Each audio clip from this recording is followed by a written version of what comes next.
अमरावती लोकसभा मतदार संघ दलित व आदिवासी बहुल मतदाताओं के तौर पर देखा जाता है। यहाँ पर दलित मतदाताओं की संख्या लगभग 3.5 लाख के करीब है। इसी तरह बड़ी संख्या में आदिवासी वोटर्स की भी तादाद है।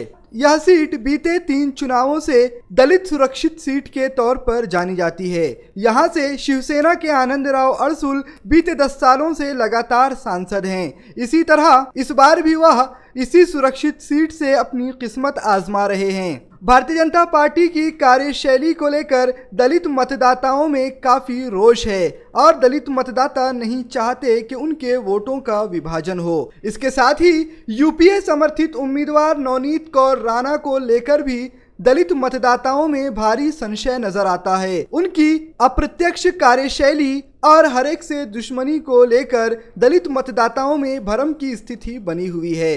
उनके अलावा और भी 22 उम्मीदवार अपनी किस्मत आजमा रहे हैं, जिनमें बहुजन समाज पार्टी के अरुण वानखेड़े और वंचित अघाड़ी के गुणवंत देवपारे सक्षम उम्मीदवार के तौर पर जाने जाते हैं। लेकिन 22 उम्मीदवारों में भारी संख्या में मतों के विभाजन की स्थिति बनी हुई है। दलित मतदाताओं को एकत्रित करने और दलित मतदाताओं के वोटों को बिखरने से बचाने के लिए स्थानीय वराड़ संस्था की ओर से शहर के रुक्मिणी नगर स्थित सुयोग मंगल कार्यालय में एक चिंतन सत्र आयोजित किया गया, जिसमें बौद्ध समाज के बुद्धिजीवी व अपक्ष प्रत्याशी और संगठन के प्रत्याशियों को आमंत्रित किया गया था, ताकि वोटों के बिखराव न होने का कोई हल निकाला जा सके। लेकिन इस मंथन सत्र में किसी प्रकार की कोई सहमति नहीं बन पाई।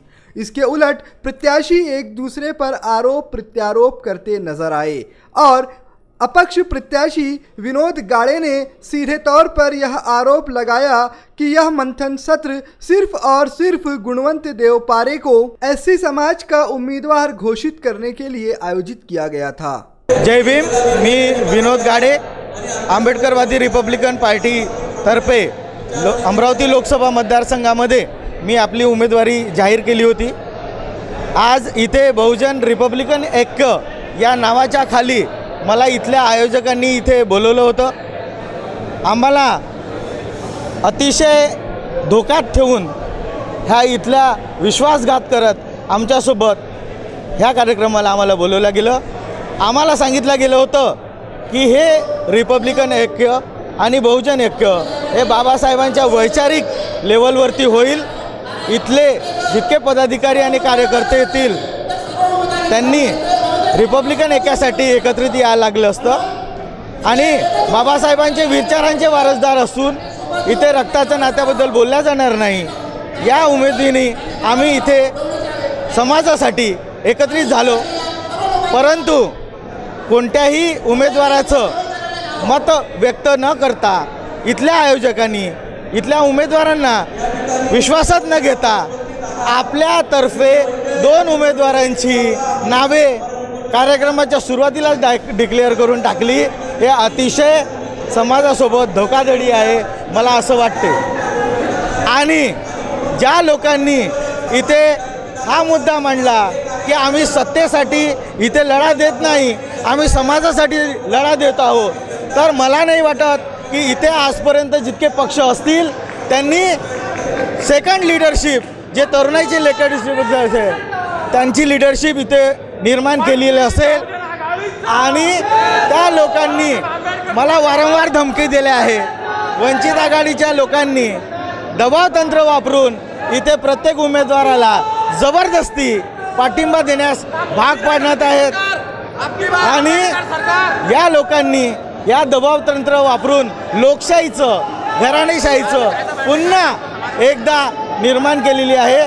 त्यामुळे माझं इथं प्रामाणिक मत आहे, जर वंचित आघाडी माझ्यासारख्या तरुणाला उमेदवारी देत असेल, पाठिंबा देत असेल, तर इथची सीट हमखास निवडून येईल। गुणवंत देवपारे साहेब निवडून येऊ शकत नाही। कितीही इथल्या लोकांनी प्रामाणिक प्रयत्न केले तरी या अमरावतीचा आपण विचार केला पाहिजे आणि इथे बहुसंख्य असलेल्या लोकांचा विचार केला पाहिजे इतकं बोलतो। आणि तरुणाईची रिपब्लिकन चळवळ जागी ठेवायची असेल आणि तरुणाईमध्ये नवीन चैतन्य निर्माण करायचं असेल तर माझ्यासारख्या तरुणाला यांनी पुढे केलं पाहिजे। सत्तेचे हे जर लालची नसतील तर मला उमेदवारी देतील, पाठिंबा देतील, हे मी बोलतो। मग आज त्या अनुषंगाने सुयोग मंगल कार्यालयामध्ये दुपारी 12 वाजता ती मीटिंग ठेवण्यात आली। त्यामध्ये 11 तारखेला आलेले जे लोक आहेत त्यात पंकज मेश्राम आणि गुरवाडे मॅडम त्या आलेल्या नव्हत्या, पण राहुल मोहोड, प्राध्यापक प्रमोद मेश्राम ते आलेले होते आणि इतर 3-4 जण आलेले होते। गाडे सर पण आलेले होते तिथे, अरुण वानखडे पण आलेले होते, गुणवंत देवपारे आलेले होते। त्या सगळ्या समक्ष इतर मग जे आंबेडकरी चळवळीचे कार्यकर्ते आहेत त्यांनी त्यांची भूमिका मांडली की रवी वैद्य यांनी जी काही सुरुवात केलेली आहे ती चांगली आहे, पण ती आधी व्हायला हवी होती, पण ती आधी झाली नाही। आणि ऐन शेवटच्या 3 ते 4 दिवस राहिलेली असताना नेमकं हे कोण कोणाच्या इशाऱ्यावर चालू राहिलेलं आहे हे काही समजून नव्हतं राहिलेलं, पण त्यांनी त्या प्रकारे ती सुरुवात केली। यातूनही नेमकं या लोकांना काय म्हणायचं आहे, समाजाकडे खोटी बातमी नको जायला, म्हणून मी तिथं उपस्थित झाली।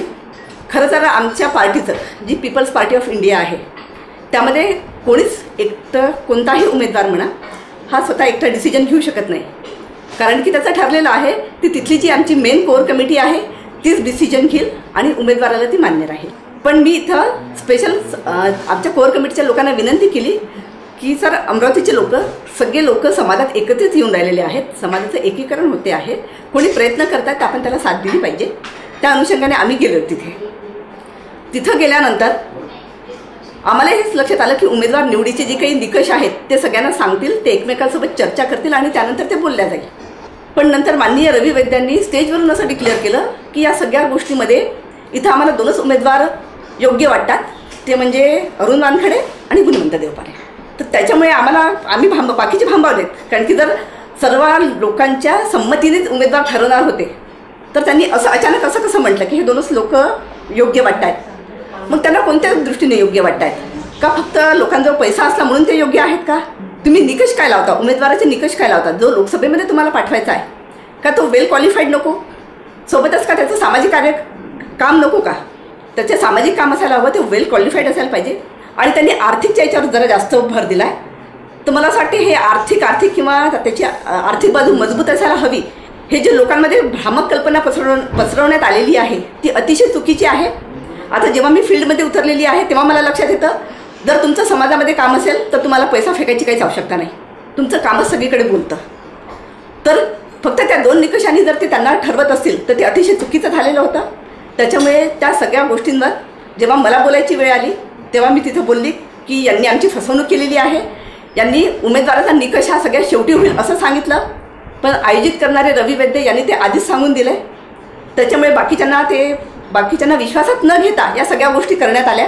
तर वानखडे साहेबांनी आपली सहमती दर्शवली नाही की समाज कुठेतरी एकी समाजातून निर्माण होईल आणि मी समाज कुठेतरी ठरवेल की एक उमेदवार देईल, परंतु त्यांची मानसिकता नसल्यामुळे ते रागारागान त्या ठिकाणून निघून गेले।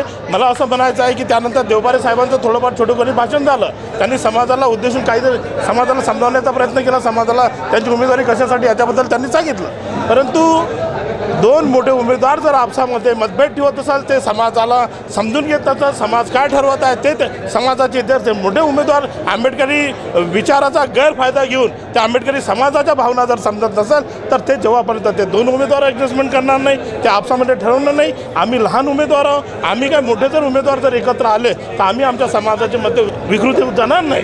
परंतु काय झालं की मोठे उमेदवार इथं त्यांनी विचाराची कोणती तडजोड न केल्यामुळे आपसी मतभेद इथं मिटवण्याचा कोणताही प्रयत्न केला नाही, त्यांनी त्यांचा इगो पाळला। त्यामुळे आज घेतलेल्या ह्या मीटिंगचं इथं जे चर्चासत्र ठेवलं होतं विचारपीठावर ते निष्काम ठरलं।